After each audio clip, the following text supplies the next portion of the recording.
porque los pastores se creen dueños del rebaño. Los ministros se creen que son los que manejan y controlan los pensamientos de los demás. Ellos no están dispuestos a permitir que otros avancen más en la luz de lo que ellos han avanzado.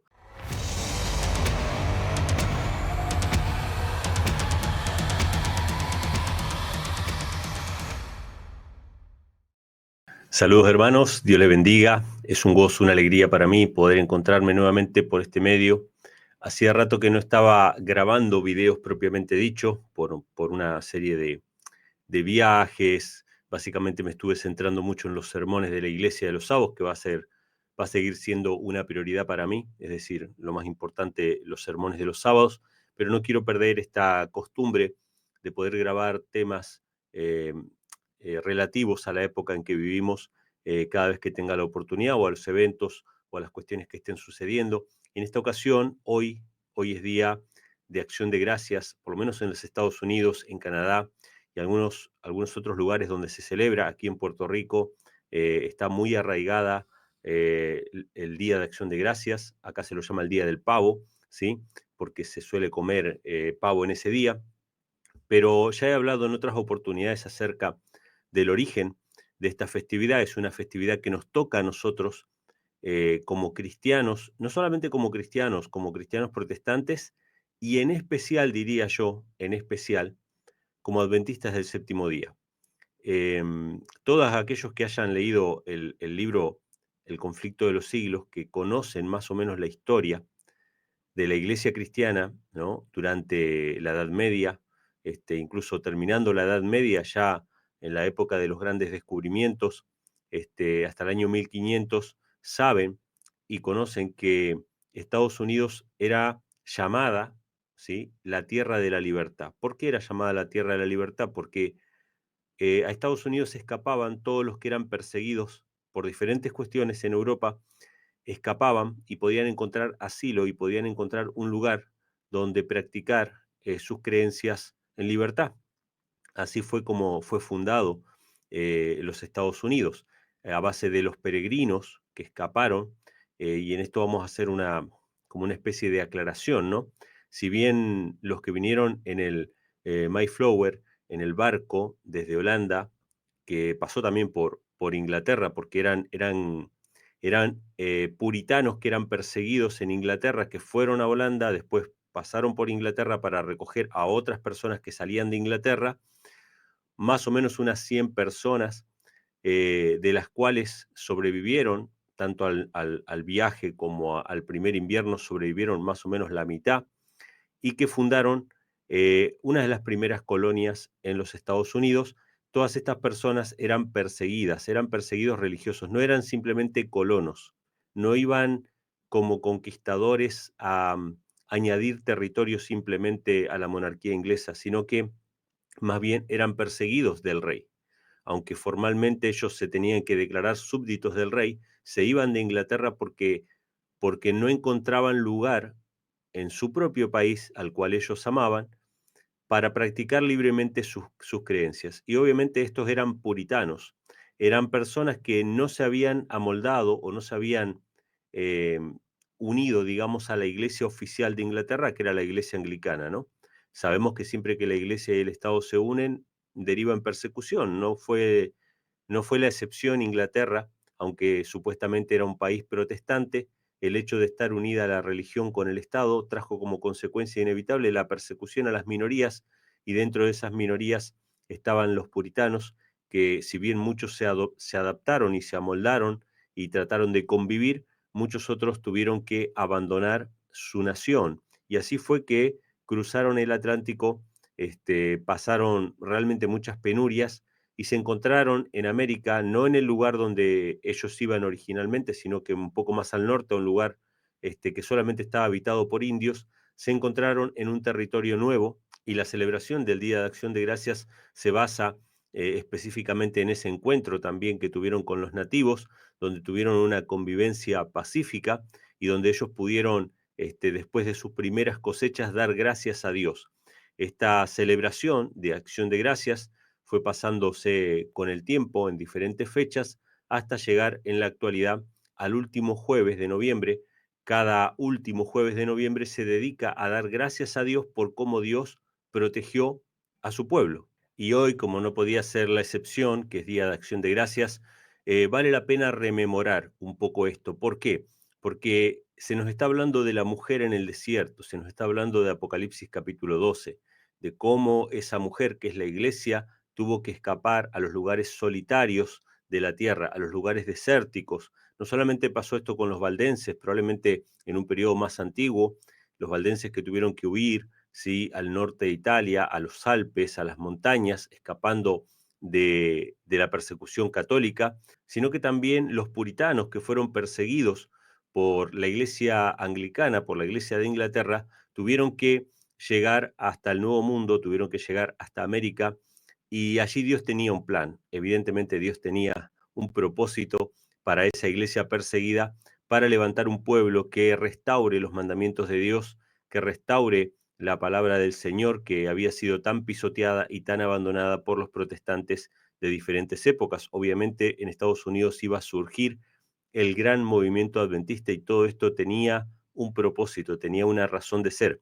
Yo quiero recordar en esta ocasión el tema de acción de gracias, pero haciendo hincapié en un punto que pienso yo no se ha hecho antes, que tiene que ver con no solamente ser agradecidos a Dios por la manera en que Dios nos ha guiado y nos ha cuidado en el pasado, sino también ser agradecidos a Dios por las verdades que Él quiere revelarnos cada día más, porque Él quiere darnos cada vez más luz con respecto a su palabra. Depende de nosotros si estamos dispuestos a recibir o no recibir esa luz. Voy a estar compartiendo algunos pasajes del capítulo 17 del Conflicto de los Siglos para todos aquellos que quieran descargar el libro El Conflicto de los Siglos. Nada más tienen que ir a la página elconflictofinal.com y allí descargan en diferentes versiones, en diferentes formatos, resumidos, completo, etcétera, en audio. Bueno, está todo el material del Conflicto de los Siglos en la página del Conflicto Final, así que el que no tiene el libro y lo quiere leer, lo puede leer. Sí, está disponible para todos aquellos que lo deseen. Vamos a estar leyendo el capítulo, unas porciones del capítulo 17 del Conflicto de los Siglos, que se llama América, Tierra de Libertad. Fíjense, no soy yo el que inventó este título, ¿sí?, sino que Elena G. White, sierva del Señor, que fue utilizada por Dios para contar un poco la historia de la iglesia durante la era cristiana, en este libro El Conflicto de los Siglos, ella le pone este título, América, Tierra de Libertad. Y fíjense lo que dice en uno de sus párrafos, obviamente no voy a leer todo el capítulo, sino que simplemente para que entendamos por qué los peregrinos llegaron a América. A principios del siglo XVII, el monarca que acababa de subir al trono de Inglaterra declaró que estaba resuelto a hacer que los puritanos se conformaran o de lo contrario que fueran expulsados del país o tratados todavía peor, ¿sí? Este monarca era el rey Jacobo, ¿sí?, el mismo que hizo la Biblia, que Dios lo utilizó poderosamente para hacer la Biblia. Esa Biblia del rey Jacobo fue realmente una luz en la oscuridad, ¿sí?, de la cual estaban saliendo, ¿no?, de la Edad Media. Fue de mucha bendición. Sin embargo, obviamente el hombre no era perfecto y también fue autoritario, ¿no? También decidió obligar a sus súbditos a que acepten sus puntos de vista con respecto a la religión.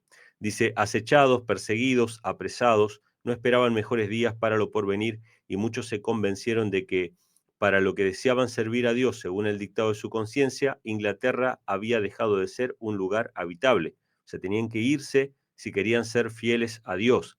Algunos decidieron refugiarse en Holanda. A fin de lograrlo, tuvieron que sufrir pérdidas, cárceles y mil dificultades. Sus planes eran frustrados y ellos entregados en manos de sus enemigos, pero al fin triunfó su firme perseverancia y encontraron refugio en las playas hospitalarias de la República Holandesa. Holanda era un lugar muy avanzado para la época, había tolerancia religiosa, había libertad de conciencia, pero también obviamente había todo tipo de perversiones y cosas por el estilo, que hacía que muchos de estos puritanos no se sintieran tampoco a gusto viviendo allí y obviamente querían buscar un lugar mejor donde criar a sus hijos conforme a la palabra del Señor y obviamente el destino fue los Estados Unidos, así que desde aquí, desde Holanda, zarparon también peregrinos para Estados Unidos. Pero voy a avanzar un poquito en la lectura y dice lo siguiente. En cuanto se vieron obligados a separarse de la iglesia anglicana, los puritanos se unieron en un solemne pacto, y aquí es donde yo quiero llamar la atención, mis hermanos, como pueblo libre del Señor para andar juntos en todos sus caminos que les había hecho conocer, o en los que Él les notificare. Fíjense el pacto en el cual se habían unido los peregrinos que iban a ir a los Estados Unidos, que ellos iban a estar dispuestos a escuchar de parte de Dios las verdades que Él les quisiera dar. Y fíjense cómo dice, en esto se manifestaba el verdadero espíritu de la Reforma, el principio esencial del protestantismo. Con ese fin partieron los peregrinos de Holanda en busca de un hogar en el Nuevo Mundo. John Robinson, su pastor, a quien la providencia le impidió acompañarlos, en su discurso de despedida les dijo: y yo quiero centrarme en este video, en este tema, sobre las palabras de este pastor que despidió a sus ovejas que iban a cruzar el océano en busca de libertad, en busca de un lugar mejor. Les dijo estas palabras: hermanos, dentro de muy poco tiempo vamos a separarnos y solo el Señor sabe si viviré para volver a ver vuestros rostros. Pero sea cual fuere lo que el Señor disponga, yo os encomiendo a Él y os exhorto ante Dios y sus santos ángeles que no me sigáis. Escuchen esto, hermanos, que no me sigáis más allá de lo que yo he seguido a Cristo.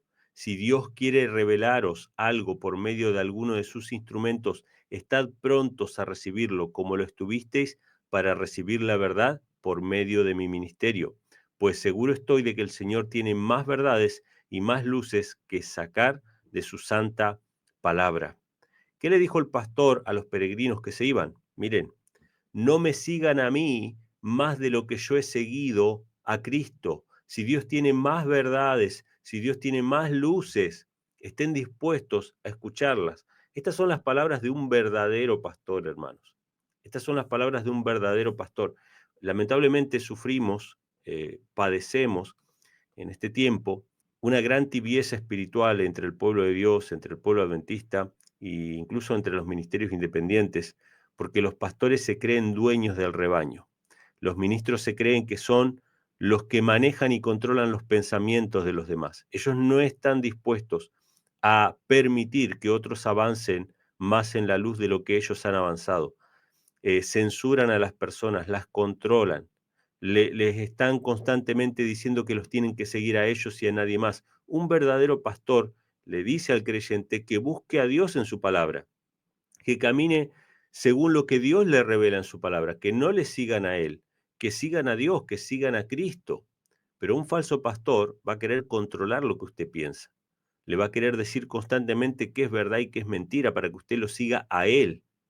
Ese es un falso pastor. Tenemos que tener cuidado con eso. Lamentablemente lo estamos viendo muy a menudo últimamente. Entonces dice, siguiendo el discurso que estaba dando este pastor: por mi parte no puedo deplorar lo bastante la triste condición de las iglesias reformadas que han llegado a un punto final en la religión y no quieren ir más allá de lo que fueron los promotores de su reforma. No se puede hacer ir a los luteranos más allá de lo que Lutero vio, y a los calvinistas ya los veis, mantenidos con tenacidad en el punto en que los dejó el gran siervo de Dios, que no logró ver todo. Es esta una desgracia por demás digna de lamentar, pues por más que en su tiempo fueron luces que ardieron y brillaron, no llegaron a penetrar todos los planes de Dios. Y si vivieran hoy, estarían tan dispuestos a recibir la luz adicional como lo estuvieron para aceptar las primeras que les fueron dispensadas. Fíjense, hermanos, qué interesante lo que dice este pastor, el pastor Robinson, a los peregrinos que iban a venir a América. Estén dispuestos a recibir más luz de la verdad. Hoy vemos que los luteranos no van a avanzar más de lo que Lutero avanzó. Hoy vemos que los calvinistas no van a avanzar más que lo que Calvino avanzó. Y estos hombres, aunque eran siervos de Dios, no vieron todo, no vieron todo. Miren, yo les voy a decir algo que está pasando hoy entre los ministerios independientes, sobre todo en los ministerios independientes no trinitarios. Se ha regado la idea, se ha regado la falsa noción de que los pioneros adventistas, no sé si todos o la mayoría, la verdad es que no sé cuál es el criterio, pero hay muchos hermanos que creen esto, créanme lo que les digo, hay muchos hermanos que creen esto, que los pioneros adventistas son los 144.000 sellados. No sé de dónde sacaron esa idea. Tengo la noción de ciertas citas en las cuales puede estar basado ese punto de vista. Pero hay gente que está creyendo hoy día que los pioneros adventistas son los 144.000 sellados. Y como la Biblia dice que los 144.000 sellados no tienen engaño en su boca y van a andar en la perfecta verdad de la palabra de Dios, entonces muchos hermanos no quieren avanzar en ninguna luz que los pioneros no hayan hablado, lo cual obviamente me parece muy dificultoso porque hay pioneros que piensan distinto en diferentes puntos de vista. Sin embargo, muchos hermanos han llegado a la conclusión de que como los pioneros son los 144.000, si no lo creyeron los pioneros, entonces no es verdad. ¿Qué han hecho estos hermanos? Estos hermanos han dejado la Biblia de lado, han dejado la sola escritura, que es nuestro verdadero fundamento, mis hermanos. ¿Cuál es nuestro fundamento? ¿Cuál era el fundamento de los pioneros adventistas? La Biblia y solo la Biblia. Si ustedes van a la doctrina número 3 de las creencias fundamentales de los pioneros, era la Biblia y solo la Biblia, la suficiente palabra del Señor. Era la palabra de Dios. Sin embargo, hoy muchos que se dicen ser adventistas históricos no están siguiendo más la Biblia. Ahora ellos siguen a los pioneros y van a hacer lo mismo que estaba diciendo este pastor Robinson. No van a avanzar más de lo que esos pioneros hayan avanzado. Ahora yo les voy a decir un secreto, un misterio, una profecía. Esos pioneros no vieron todo, eran seres humanos falibles. ¿Sí? Ni siquiera estamos hablando de Elena G. White, que tuvo un don especial, un don espiritual, que era el don de profecía. Ellos no están usando a Elena G. White, sino que están usando a los pioneros como regla de fe. Ya no creen más en la Biblia sola, han abandonado la Biblia sola. Por lo tanto, ¿qué va a pasar con ellos? Se van a quedar ahí, se van a quedar allí. No van a avanzar más que lo que Calvino avanzó, no van a avanzar más que lo que Lutero avanzó, ¿sí? Sin embargo, los 144.000 dice que no van a tener engaño en su boca. Los 144.000 no fueron los pioneros adventistas, los 144.000 son la última generación. Son los que vencieron a la bestia de su imagen, son los que pasaron por la gran tribulación, ¿sí? Que fueron sellados justamente para sobrevivir a las 7 postreras plagas. ¿Cuándo los pioneros pasaron por las 7 postreras plagas? Es una locura. Sin embargo, hay muchos hermanos que están creyendo de esa manera. Así que, hermanos, fíjense si no es importante el Día de Acción de Gracias para recordar cuál era el espíritu de esos puritanos que llegaron a América con la mente abierta para recibir más luz, de los cuales algunos de sus descendientes recibieron la verdad del sábado, del santuario celestial, de la reforma pro salud. Algunos de los descendientes que vinieron en ese barco eran de apellido White, eran antepasados de Jaime White, quien fue esposo de Elena G. White, ¿sí? Y estuvieron dispuestos a recibir más luz. Pero los que no estén dispuestos hoy a recibir más luz, los que se quieran quedar en el tiempo siguiendo a hombres, bueno, se van a quedar en el tiempo siguiendo a hombres. Van a ser calvinistas, van a ser luteranos, ¿sí?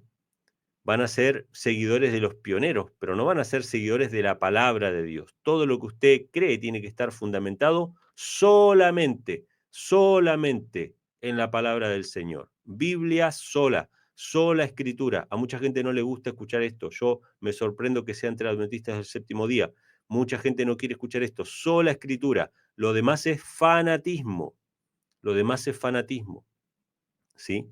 Entonces, fíjense lo que dice el pastor Robinson: recordad el pacto de vuestra iglesia, en el que os comprometisteis a andar en todos los caminos que el Señor os ha dado u os diere a conocer. O sea, que en los caminos que Dios les dio o les vaya a dar a conocer en el futuro.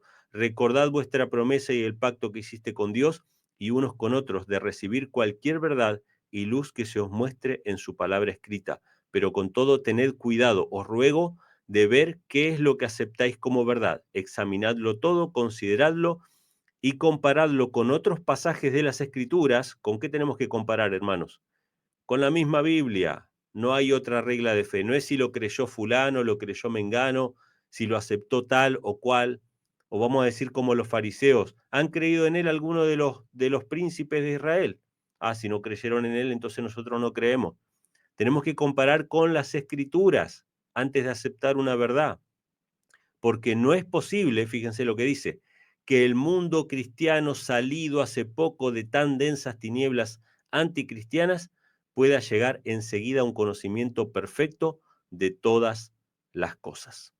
Estas eran las palabras de este pastor que despidió a sus ovejas y que les habló de que tuvieran su mente abierta, que habían más verdades que iban a ser reveladas, ¿sí? Que tenían que ser reveladas y que ellos tenían que estar dispuestos a escuchar esa verdad. Según Elena G. White, este es el verdadero espíritu de la reforma protestante y nosotros como reformadores protestantes tenemos que estar siempre dispuestos a recibir la luz de la palabra de Dios y nuestro fundamento tiene que ser siempre la santa palabra del Señor. Así que hoy es día de acción de gracias. No es una celebración de origen pagano, de origen mundano, aunque los hombres hagan de este día un día comercial, un día de simplemente de cuestiones mundanas. En realidad su origen es un origen cristiano, tiene que ver con aquellos que eran perseguidos por causa de la palabra de Dios, que abandonaron su tierra por no poder practicar su religión libremente y fundaron una nación donde cada uno pudiera servir a Dios según los dictados de su propia conciencia. Obviamente eso no fue de la noche a la mañana, esos mismos peregrinos vinieron y quisieron imponer también sus puntos de vista religiosos, pasó bastante tiempo hasta que se estableciera finalmente en los Estados Unidos la separación de iglesia y Estado. Obviamente los puritanos que venían querían un Estado puritano y así cada uno conforme a su propia religión, pero llevó tiempo, pero aprendieron, a son de experiencia, a son de padecimiento y sufrimiento, sentaron las bases de la libertad de conciencia en los Estados Unidos. Así que, Día de Acción de Gracias, celebramos la libertad religiosa, la protección de Dios que tiene sobre su pueblo y también las verdades que Dios está dispuesto a revelarnos cada día si tenemos la mente abierta y si tenemos la Biblia como única regla de fe. Si rechazamos la Biblia como única regla de fe y empezamos a seguir a hombres, nos quedaremos estancados como las iglesias caídas de las cuales hemos salido. Hermanos, que Dios les bendiga y que tengan un feliz día de Acción de Gracias.